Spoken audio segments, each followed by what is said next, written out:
안녕하세요, 딩 사장입니다. 제가 명품 구매 대행을 시작한 지 한 4, 5개월 정도가 됐는데요. 월 매출은 2천에서 3천 정도가 나오고 있습니다. 명품 구매 대행 치고는 그렇게 많이 나오는 매출은 아닌데요. 제가 명품 구매 대행만 하면 더 낼 수 있는데 워낙에 이것저것 신경 쓰는 게 많다 보니까 이 정도 매출도 제 기준에서는 많이 나온 편이라고 생각을 합니다. 자, 근데 명품 구매 대행 관련해서 궁금하신 분들이 많을 텐데요. 유튜브나 네이버 같은 데 찾아보면 무자본으로 명품 구매 대행을 시작할 수 있다, 이런 얘기들 많죠. 한마디로 요약을 해서 말씀을 드리면 명품 구매 대행은 자본 없이 시작할 수 없습니다. 냉정하게 얘기하면 자본 없이 시작하는 거는 가능할 수 있는데 제대로 된 매출을 만들기는 어렵습니다. 그러니까 시작만 할 수 있다는 얘기예요. 시작이 뭐죠? 그냥 상품을 올리고 판매하는 거는 가능하다는 얘기입니다. 그럼 무자본으로 명품 구매 대행을 할 수 있다라고 홍보하면서 강의를 하시는 분들은 다 거짓말이냐? 거짓말은 아니지만 무자본으로 명품 구매 대행을 할 수 있다라고 홍보하는 것 자체는 수강생에 대한 예의가 아니라고 생각을 합니다. 제 채널을 보신 분들은 아시겠지만 저는 제가 직접 해보지 않은 거에 대해서 절대로 아는 척을 하진 않습니다. 자, 그럼 명품 구매 대행이 왜 자본 없이는 제대로 하기가 어려운지 하나하나 말씀을 드릴게요. 자, 첫 번째로 명품이 뭔가요? 우리가 뭐 20, 30만 원짜리를 명품이라고 얘기하진 않잖아요. 보통 명품 판매를 제대로 한다 하면은 최소 100만 원 이상 제품들, 뭐 하다못해 액세서리 조금 저렴한 것들은 뭐 50만 원 정도 하는 것들도 있겠죠. 근데 명품이라고 한다면 100만 원은 기본이고 더 비싼 것들은 500, 1000 뭐 이런 제품들까지도 얘기를 하잖아요. 그럼 내가 상품을 올려서 판매를 했어요. 만약에 500만 원짜리가 팔렸다. 그러면 500만 원짜리 제품을 구매를 해야 될 거 아니에요. 판매가가 500만 원이니까 그냥 마진을 20% 정도로 잡았을 때 상품 가액 자체는 400만 원이 좀 안 되겠죠. 간부가세 다 포함하고 뭐 어쩌고 이런 거는 일단 생략하겠습니다. 어쨌든 내가 400만 원짜리를 구매를 해야 되는데 자본이 없어요. 물론 카드로 구매를 하면 되겠지만 카드 한도도 400만 원이 안 된다. 그러면 제품을 팔아도 상품 구매를 할 수가 없는 거예요. 그럼 무자본으로 명품 구매 대행이 가능하다는 게 여기서부터 글러먹은 거죠. 말이 안 되는 거라고 생각을 합니다. 방금 얘기한 이런 제품이 뭐 한두 개 정도가 팔렸다고 치면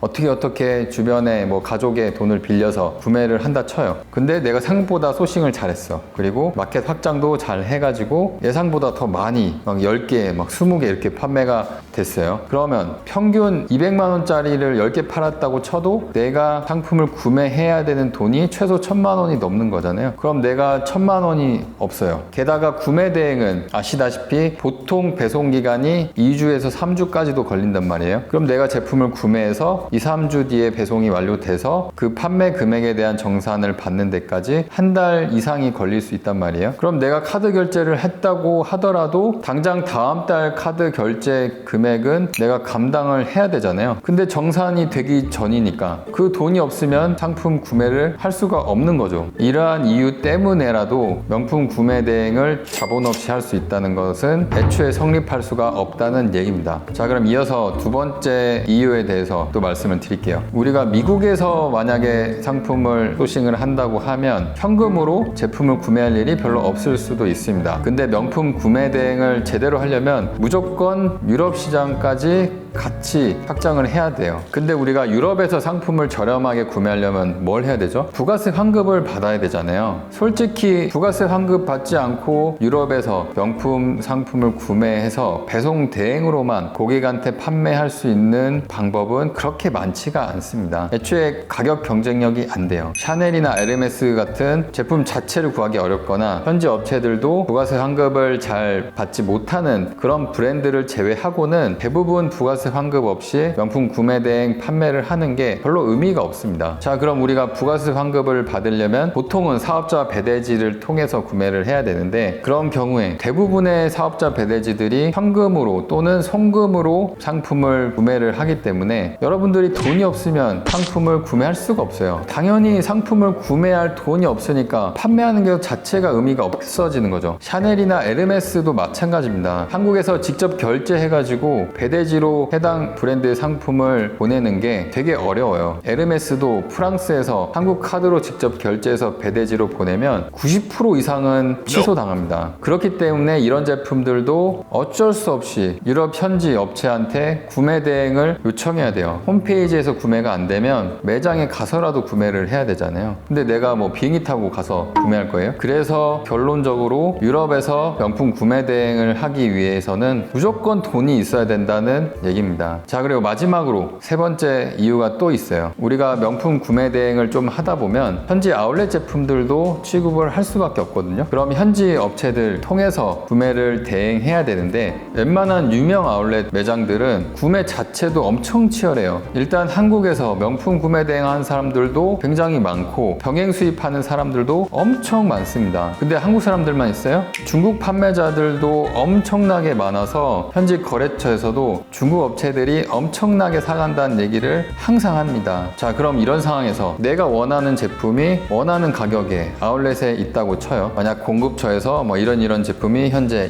재고가 있고 가격이 이렇게 저렴하다, 이런 걸 이제 사진으로 막 공유를 해준단 말이죠. 근데 이런 제품들을 당장 살 돈이 없어요. 그러면 눈앞에 있는 떡을 보고도 이 떡을 살 수가 없게 되는 거예요. 명품 구매 대행 하시는 분들 대부분 가격적인 메리트가 있거나 재고 구하기가 어려운 인기 상품들은 무조건 선점해서 병행 수입을 같이 진행합니다. 일반적인 구매 대행 형태, 즉 고객이 구매를 했을 때 그 구매가 된 상품을 현지 업체를 통해서 내가 구매를 해서 고객한테 보내주는 이런 방식으로는 절대 명품 구매 대행 업계에서 살아남을 수가 없어요. 특히나 아울렛 제품들은 재고 자체가 한정되어 있고 타이밍이 맞아야만 또 해당 제품들을 구매를 할 수 있기 때문에 이게 있어야 그런 제품들을 공유받았을 때 바로 살 수가 있는 거죠. 그러니까 당연히 이게 없으면 이런 인기 상품들은 손을 댈 수조차 없는 겁니다. 근데 무자본으로 명품 구매 대행을 할 수 있다? 이런 상품들은 그냥 팔지 말라는 얘기예요. 자, 그리고 마지막으로 한 가지 이유가 있습니다. 내가 여차저차해서 가족한테도 돈을 빌리고 사업자 대출도 어떻게 받아서 한 1,000만 원에서 2,000만 원 정도의 자본을 확보했다고 칩시다. 이 상태에서 공급 업체를 또 열심히 찾아서 괜찮은 상품들을 구해줄 수 있는 업체를 통해 인기 상품들을 몇 개 사서 병행 수입으로 들여왔어요. 그렇게 확보한 상품을 내가 세팅해 놓은 판매몰에 열심히 올려서 판매를 개시를 했어요. 근데 생각만큼 내가 올린 제품들이 노출이 잘 안 되거나 판매가 천천히 될 수가 있어요. 그 와중에 내가 재고 없이 판매를 한 비싼 제품이 갑자기 막 팔려요. 그럼 내가 연끌해서 사둔 재고 상품들은 계속 묶인 상태에서 추가적인 지출을 해야 되는 상황이 오죠. 그럼 또 여기서 돈이 없게 되는 거예요. 재고는 판매되기 전까지는 계속 돈이 묶이기 때문에 애초에 자본을 갖고 시작하거나 사업을 통해서 모은 돈을 가지고 구매를 해야지 리스크 없이 명품 구매 대행 사업을 진행하실 수가 있습니다. 그리고 여기서 추가적으로 덧붙이자면 공급 업체들도 기존에 거래를 했던 업체들이 대부분 있는 경우가 많아서 신규 사업자가 자본도 별로 없이 뭔가 자꾸 구해달라고 얘기를 하면은 사지도 않을 거면서 계속 알아봐 달라고 하고 구해달라고 하면 공급하는 업체 입장에서도 짜증나요. 왜냐면 기존 업체들은 굳이 최저가에 팔지 않더라도 적당한 가격에 기존 단골들한테 상품을 판매할 수 있는 입장에 있기 때문에 그냥 적당한 가격에 구매를 하는 경우가 많습니다. 근데 초보자 입장에서는 일단 단골 손님도 없고 내 몰에 후기도 전혀 없는 상태로 명품을 팔아야 되기 때문에 초반에는 가격으로 좀 승부를 볼 수밖에 없습니다. 물론 시즌 신상 제품들은 기존 업체나 신생 업체나 비슷한 가격에 팔 수밖에 없지만 각 브랜드마다 유명해서 잘 팔리는 스테디셀러 제품들은 경쟁이 피 터져요. 그렇기 때문에 여러분들이 열심히 공급처를 알아내고 해도 이게 없으면 좋은 공급처마저도 내가 제대로 활용할 수가 없다는 얘기입니다. 앞서 말씀드린 이러한 이유들 때문에 명품 구매 대행을 무자본으로 할 수 있다는 얘기는 제 기준에서는 말도 안 되는 얘기라고 생각합니다. 저는 예전에도 중간중간에 명품 상품들을 소싱해서 판매를 했었고요. 병행 수입도 가끔씩 해서 판매를 했었는데, 판매 채널을 명품 전문몰로 세팅을 해서 진행을 해보니까 명품 판매의 핵심은 이 세 가지라고 생각이 딱 들었습니다. 첫 번째는 당연한 거지만 명품 소싱 능력, 두 번째는 공급처, 세 번째로는 자본. 이 세 가지가 모두 곁들여져야 명품 구매 대행 사업으로 매출을 빨리 올릴 수 있을 거라고 확신이 들었습니다. 자, 첫 번째로 명품 소싱 능력. 이거는 뭐 어떻게 보면 당연한 거죠. 명품 브랜드에도 익숙하지 않고 의류에 대해서도 전혀 모르는 상태에서 명품 구매 대행을 한다. 그럼 저는 뜯어 말리고 싶어요. 이런 경우에는 자본이 많다고 하더라도 쓸데없는 재고를 구매해서 괜히 돈만 묶이는 꼴이 될 확률이 굉장히 높습니다. 특히나 명품 제품들은 고가의 상품들이 많기 때문에 여러분들이 소싱 능력이 없이 이 사업을 하다가는 괜히 내 취향의 제품들만 자꾸 보게 되고 시간 낭비, 헛돈 낭비를 할 확률이 굉장히 커질 거라고 생각을 해요. 그래서 저는 이 명품 구매 대행 사업에 관심이 있어서 도전하시려는 분들은 굳이 카테고리를 명품, 비싼 브랜드 제품에만 한정하지 마시고 의류, 잡화 제품들을 전체적으로 소싱해서 판매를 먼저 해보시는 걸 추천드립니다. 제 기준에서는 명품 사업도 그냥 의류, 잡화 구매 대행과 크게 다르지 않다고 생각해요. 그래서 먼저 의류, 잡화에 대한 감을 익히고 나서 명품으로 확장하시는 걸 추천드립니다. 그렇기 때문에 의류, 잡화 구매 대행을 먼저 해보시고 명품 브랜드까지 확장하시면 훨씬 더 수월하게 상품 소싱을 하실 수가 있을 거라고 생각해요. 대중적인 브랜드로 시작을 하셔도 충분히 감을 잡으실 수가 있고요. 명품보다는 조금 아래에 있는 브랜드부터 차근차근 감을 잡으시면 어떤 상품을 내가 먼저 선점을 해서 병행 수입을 하면 되는지까지도 감을 잡으실 수가 있을 겁니다. 두 번째로 말씀드린 공급처 확보. 이게 되게 중요한데요. 누구나 흔히 구매를 할 수 있는 종합 쇼핑몰도 당연히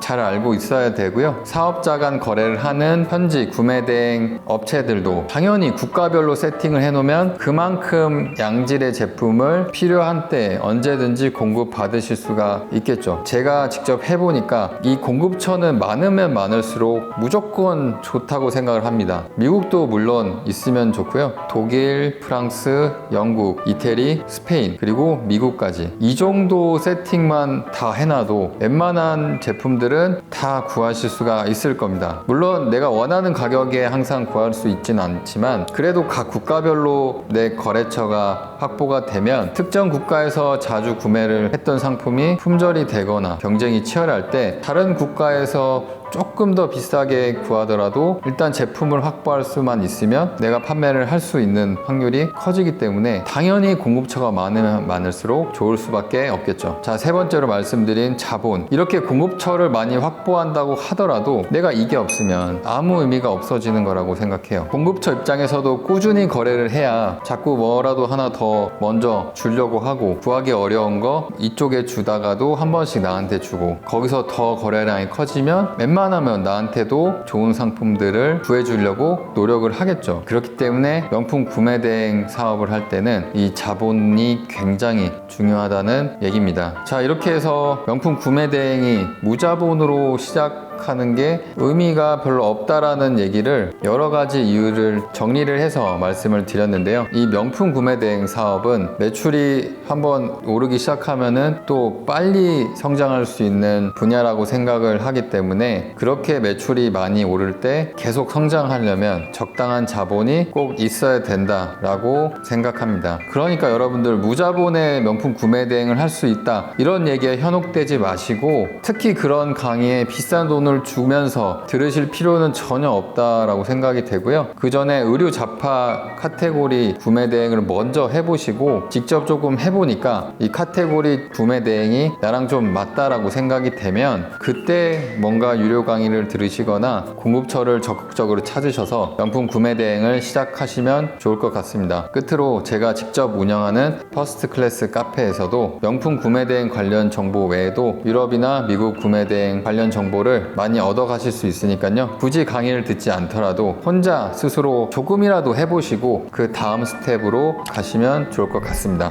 자, 그럼 오늘 영상은 여기까지고요. 다음 영상에서 뵙겠습니다. 감사합니다. 나가 가자. 아이고. 자, 촬영 끝.